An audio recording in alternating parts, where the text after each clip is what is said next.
jeunes, j'espère que vous vous portez bien. Donc aujourd'hui, on entame la troisième partie donc, de notre cours sur le marketing B2B. Et bien sûr, comme on a vu donc la première séance, c'est que on parle de marketing sectoriel, donc le secteur industriel, on est en train de transposer tous les concepts du marketing, donc ce que vous avez vu dans le marketing approfondi, stratégique, opérationnel, nous sommes en train de le transposer vers le domaine du B2B ou bien le secteur industriel. Et donc aujourd'hui, on va un peu voir le volet du marketing stratégique, des décisions d'achat et puis et surtout donc la segmentation B2B qui est donc le cœur de cette vidéo, bien de ce cours. Alors, avant d'entamer donc le cours, on sait très bien que dans une entreprise, les achats donc sont importants, surtout en B2B. Donc, bien acheter a un impact qui est direct à la fois sur la rentabilité de l'entreprise et la qualité donc du produit final qui va être acheminé donc vers les différents types des clients donc en B2B. Et donc, la politique d'achat, elle permet de différencier l'offre, c'est-à-dire augmenter les volumes ou vendre plus cher, et abaisser aussi les coûts de production et diminuer donc les coûts annexes comme des frais généraux, comme les coûts de maintenance, etc. Et nous allons commencer aujourd'hui en fait par ce qu'on appelle le processus de gestion, bien de décision des achats en entreprise. Et il faut noter que ce processus d'achat, généralement, il se fait d'une façon qui est collective. Et donc, il est important de repérer les différents intervenants et on va voir plus tard, au niveau de cette vidéo, les différents intervenants dans le processus d'achat que vous voyez en dessous de ce mind map. Et du coup, il faut repérer les différents intervenants, comprendre les rôles de chacun et puis les motivations qui les animent. Et puis c'est souvent une tâche très difficile.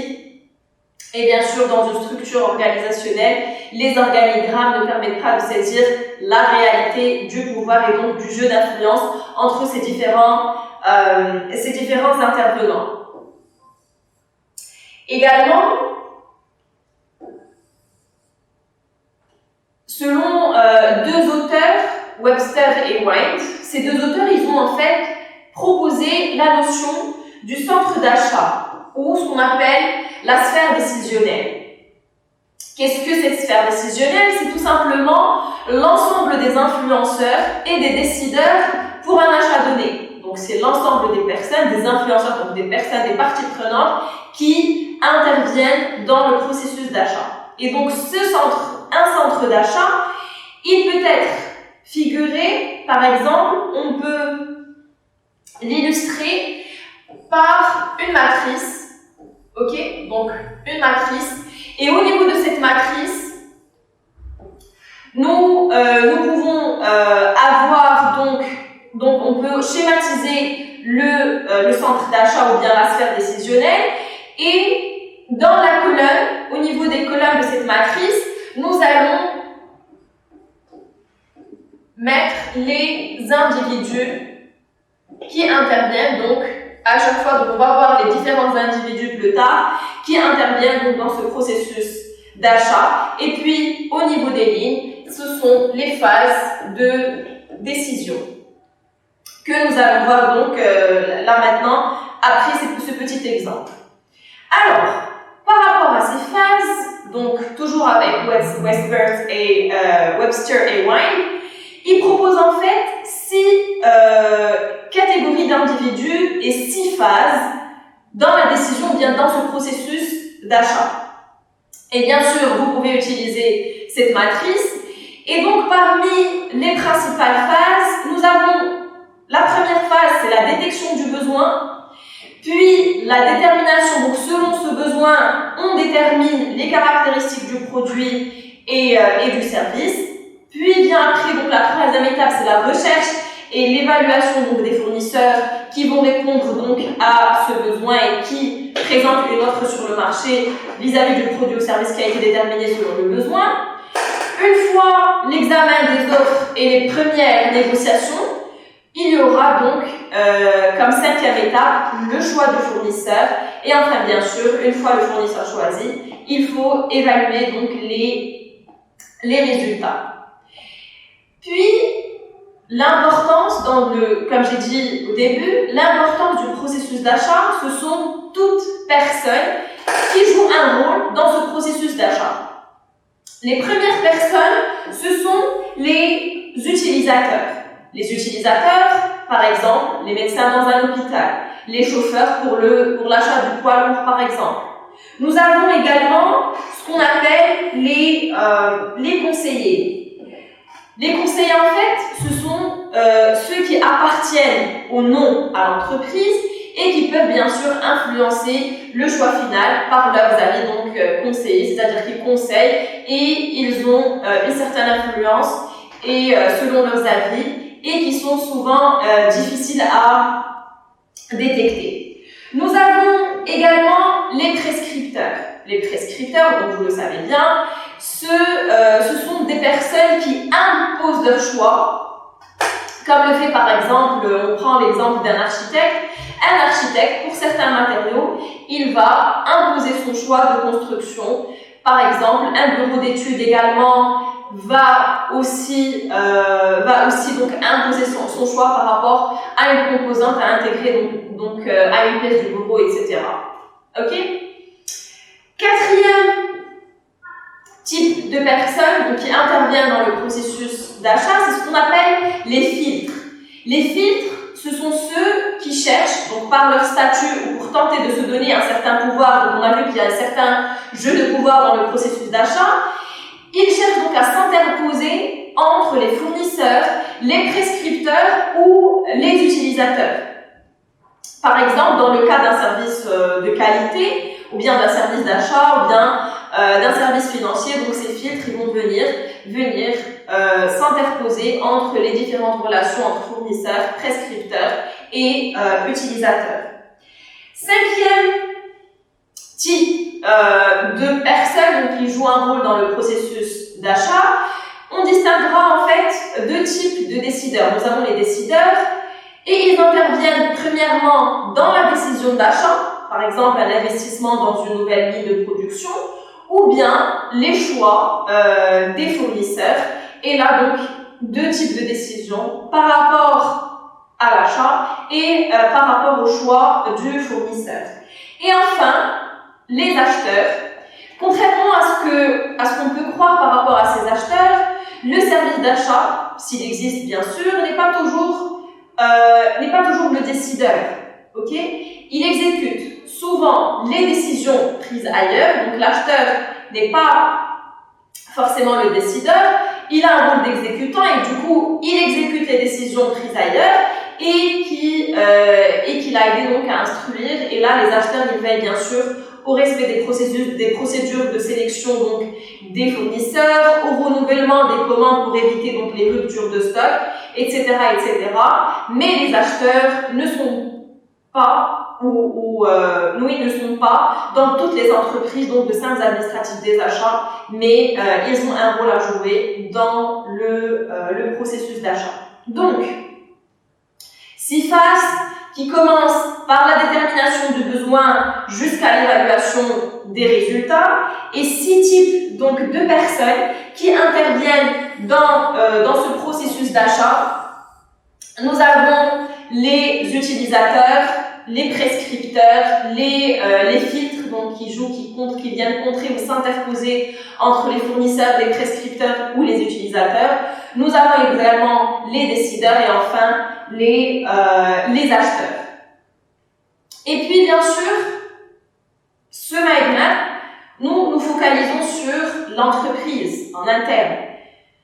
Mais nous avons dit que dans le marketing B2B ou dans le marché B2B ou dans la vente et l'achat B2B, le rôle du client, il est très important. Et du coup, il y a une certaine influence également du client ou le rôle actif du client dans le processus d'achat. Et bien sûr, le client il est particulièrement engagé dans la définition des systèmes complets, d'accord, des équipements ou bien des services innovants, et il est l'origine de nombreux produits industriels qui se trouvent dans la collaboration entre le client et le fournisseur. Et ça veut dire que ce client, donc le client industriel, il a un rôle très actif dans la finalisation de la commande qui est bien sûr souvent négociée dans la vente industrielle. Et puis certains clients importants peuvent aussi être mis à contribution donc pour l'optimisation du circuit de distribution d'un fournisseur en précisant bien sûr les services qu'ils en attendent, parfois même en indiquant un distributeur partenaire potentiel. Tout ceci bien sûr influence ou bien présente une influence directe sur la nature des relations entre les vendeurs et les clients. Et pour comprendre cette relation entre fournisseurs et clients, nous allons voir en fait ce schéma que vous voyez. Et donc dans ce schéma, nous avons ces différentes relations. Et en abscisse, comme vous voyez, nous avons la complexité et l'intensité des relations. Et en ordonnée, la permanence de ces relations, est-ce qu'elle est transactionnelle ou elle est relationnelle. Et bien sûr, bien que certains achats en B2B soient simples et immédiats, par exemple un marketing qui est strictement transactionnel, donc la plupart des échanges se situent au niveau, donc dans le cadran 3 ici, comme vous voyez, et à l'inverse, dans le B2C, donc la plupart des transactions de B2C, elles se situent au niveau, donc là, au niveau 3, c'est vraiment lié au B2B, donc achat complexe et le relationnel il est très fort. Et au niveau donc de B2C, l'achat il est simple et purement transactionnel. Nous allons essayer de comprendre plus en détail ces passages du cadran 1 vers le 2, puis du cadran 2 vers le 3 et enfin du cadran 3 vers le 4. Alors, première des choses, les échanges B2B tendent à être plus complexes, d'accord? Là, nous avons un achat simple et qui passe vers le deuxième qui est un achat plus complexe. Donc, pour une même catégorie de produits vendus à des particuliers, à des professionnels, les transactions B2B, elles tendent à se décaler donc vers le cadran 2, car les acheteurs en B2B sont plus exigeants sur les cahiers de charges. On prend par exemple en milieu professionnel, les vêtements de travail doivent être plus résistants et du coup l'impact possible sur la sécurité, la rentabilité, le respect des normes ou d'autres variables renforce l'implication et la complexité de l'échange, d'où le passage de l'achat simple vers l'achat plus complexe, donc du cadran 1 vers le cadran 2 et donc la transaction tend vers la complexité et donc on est dans la droite de la matrice. Puis, les échanges B2B, en fait, ils tendent à être plus relationnels que transactionnels. Donc, on passe du transactionnel vers le relationnel. Ceci s'explique en fait par le fait que le client en B2B, il s'investit de plus en plus et du coup, il cherche à engager un dialogue avec le fournisseur, d'où l'intérêt que la relation soit plus relationnelle. Donc cette recherche de dialogue, lorsque la transaction est jugée convenable, l'acheteur est tenté donc de la renouveler avec le même fournisseur. Donc nous passons du cadran 2 vers le cadran 3 qui est plus relationnel parce que tout simplement l'implication de l'acheteur est généralement plus forte en B2B et que le processus, et bien sûr le processus transactionnel sont plus lents sont plus longs et cet acheteur aura tendance à ne pas recommencer fréquemment le processus de sélection d'un fournisseur et préfère plus que la relation, il préfère la relation, donc on est vraiment en haut de la matrice, il préfère la relation à la transaction ponctuelle, donc c'est le cadran numéro 3. Puis, les relations B2B auront tendance à se simplifier dans la durée par rapport au premier contrat. Donc, on va revenir à un achat plus simple parce que tout simplement, la sélection d'un nouveau fournisseur et la conclusion d'une affaire peuvent être un processus, comme j'ai dit tout à l'heure, plus long et délicat dans les relations B2B et du coup, le fournisseur établi, donc choisi, tend à avoir un avantage donc, sur le nouveau venu. Et là, le bénéfice pour l'acheteur est de simplifier l'ensemble des procédures, faisant passer donc la relation commerciale d'une procédure donc plus complexe et longue à une procédure plus normalisée et plus simplifiée. Et là, on retourne vers la gauche donc de la matrice. Alors, récapitulons. Dans le B2C, la relation, elle est simple. D'accord ? Nous sommes face à des achats qui sont simples. Et la relation, elle est plus transactionnelle. En B2B, donc la première partie, donc la première étape du marketing B2B, ou bien de l'achat B2B, il est plus complexe. Donc le processus est plus complexe au début. Mais une fois l'acheteur établi ou choisi le fournisseur, il a tendance à garder le même fournisseur, donc gain de temps et de coûts, etc. Et du coup, on devient donc plus relationnel et l'achat devient donc plus simple vu que le fournisseur a déjà été établi. Donc là, c'est par rapport au processus d'achat. Nous avons vu les étapes, nous avons vu les différents rôles et différentes personnes qui interviennent. Nous avons vu également le rôle important du client. Puis, nous allons passer aux principales raisons d'achat ou bien les avantages qui sont recherchés par les acheteurs donc en B2B. La première des choses, c'est vraiment la prédominance donc de la technologie et puis des performances. C'est-à-dire qu'en B2B, les critères liés à la technologie et aux performances du produit sont en général essentiels dans la sélection d'un fournisseur. Donc, technologie et performance, deux variables essentielles dans le choix donc, du fournisseur. Et puis, ceci est d'autant plus vrai que le produit donc, représente un enjeu également stratégique pour l'acheteur. Et puis, un petit focus sur les critères de décision d'achat en fait. Les critères sur lesquels se décide un achat B2B sont toujours beaucoup plus nombreux et plus sophistiqués bien sûr qu'en B2C.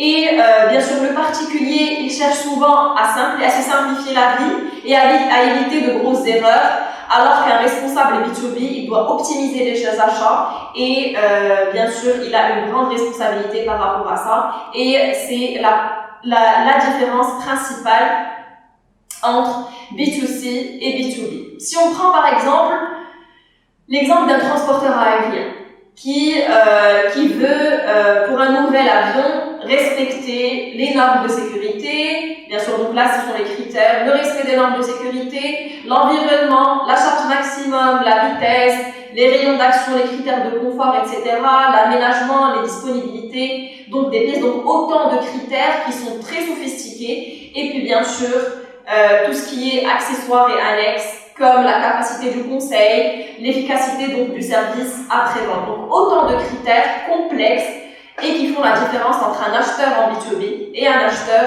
en B2C. Puis, autre élément important, autre raison, c'est le sur-mesure ou l'adaptation de l'offre au client. Donc l'acheteur B2B, bien sûr, il exige souvent un produit, comme on a vu dans la différence, donc la première vidéo, il exige souvent un produit unique ou modifié, donc sur mesure, répondant donc à ses besoins propres. Et donc, pourquoi se contenter d'un produit standard à la portée de ses concurrents qui ne va pas nous permettre, donc en B2B, de faire mieux. Et donc, le souci du sur-mesure, ou au moins l'adaptation des produits et services, elle est souvent liée donc à l'intérêt stratégique du produit Et bien sûr, les normes nationales de sécurité, la protection de l'environnement peuvent obliger les constructeurs à proposer donc des produits spécifiques selon par exemple les pays. Et puis, il y a aussi certains acheteurs qui peuvent demander à leur fournisseur un modèle ancien qui est disparu depuis longtemps et car ils ne veulent pas courir donc aucun risque technique. Alors, on passe maintenant aux principes de segmentation qui sont transposables donc du marketing vers le secteur industriel. Et il faut noter que les principes de segmentation sont similaires en B2B et en B2C, mais ce sont les méthodes en fait, les critères et les pratiques qui diffèrent. Et comme vous savez, la segmentation regroupe les clients en sous-ensembles ayant bien sûr des attentes, des comportements homogènes.